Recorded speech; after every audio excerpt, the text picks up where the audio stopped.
ఉద్దండరాయనిపాలెంలో అమరావతి శంకుస్థాపన ప్రదేశంలో పనుల్ని పరిశీలించిన మంత్రి నారాయణ కామెంట్స్. అమరావతికి చట్టబద్ధత లభించినందుకు కేంద్రానికి ధన్యవాదాలు తెలుపుతున్నాం. రాజధాని రైతుల పోరాటం నేడు ఫలించింది. 11 సీట్లకు జగన్ పరిమితమైన మార్పు రాలేదు. ఇప్పటికీ రాజధాని పేరు పలకడానికి జగన్ ఇష్టపడట్లేదు. జగన్ మావిగన్ అంటే చిన్నపిల్లలు సైతం నవ్వుకుంటున్నారు. కేంద్రం చేసే చట్టాలు రాష్ట్రాలు పాటించాల్సిందే. కొత్తగా వచ్చిన వారు మేము మారుస్తామంటే కుదరదు. ఇక అమరావతిని కదిలించడం ఎవరి వల్ల కాదు. అమరావతి క్యాపిటల్ సిటీకి సంబంధించి నిన్న దిగువ సభలో పార్లమెంట్లో బిల్లు పాస్ అయింది. ఈరోజు రాజ్యసభలో 1 గంటకు పెడుతున్నారు. అది కూడా అయిపోతుంది. ఈరోజు రైతుల యొక్క ఆనందానికి అద్దు లేదు. వాళ్ళందరిళ్లలో ఈరోజు దీపావళి పండుగ చేసుకుంటున్నారు. అందుకని ఈరోజు ఈవినింగ్ అందరిళ్లలో దీపావళి పెట్టాలని నిర్ణయించుకున్నారు.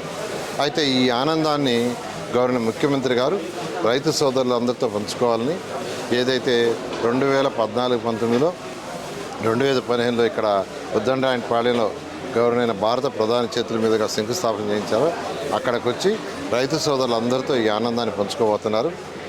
అయితే నిన్న జగన్మోహన్ రెడ్డి గారు పార్లమెంట్లో బిల్లు డిస్కస్ చేస్తుంటే ఇక్కడ ప్రెస్లో స్టేట్మెంట్ ఇస్తారు. నాకు తెలిసి ప్రపంచంలో ఎక్కడ కూడా ఒక విషయమై ఆ రాష్ట్రానికి సంబంధించి పార్లమెంట్లో డిస్కస్ జరుగుతుంటే అదే టైంలో నాయకుడు స్టేట్మెంట్ ఇటు ఉండదు. పార్లమెంట్లో ఉండే వాళ్ళకి వాళ్ళ ఎంపీలకి డైరెక్షన్ ఇచ్చుకుంటుంటారు. కానీ ఇది కొత్త వింతగా అంటే ప్రజలందరూ బిల్లు పాస్ అయిపోతుందని ఒక భావోద్యోగంతో ఆనందంలో ఉండే టైంలో వాళ్ళందరూ ఆనందంగా ఉండకూడదు, వాళ్ళ ఆనందాన్ని చెడగొట్టాలని ఒక సైకో మెంటాలిటీతో నిన్న ఆయన ప్రెస్ మీట్ పెట్టాడు. అందులో తప్పుకు చిన్న ఉదాహరణ చెప్తున్నాను. జిఎస్టీ ఎగ్జామ్స్ అన్నాడు. జిఎస్టీ ఐకానిక్ టవర్స్కి ఇవ్వలేదు, అధికారుల భవనాలకు ఇవ్వలేదు, విల్లాస్కి ఇవ్వలేదు, తర్వాత లేఅవుట్స్ రోడ్కి ఇవ్వలేదు, ట్రంక్ రోడ్స్కి ఇవ్వలేదు, జ్యుడిషియల్ కాంప్లెక్స్కి ఇవ్వలేదు, దేనికి ఈ రోజు వరకు ఇవ్వాల.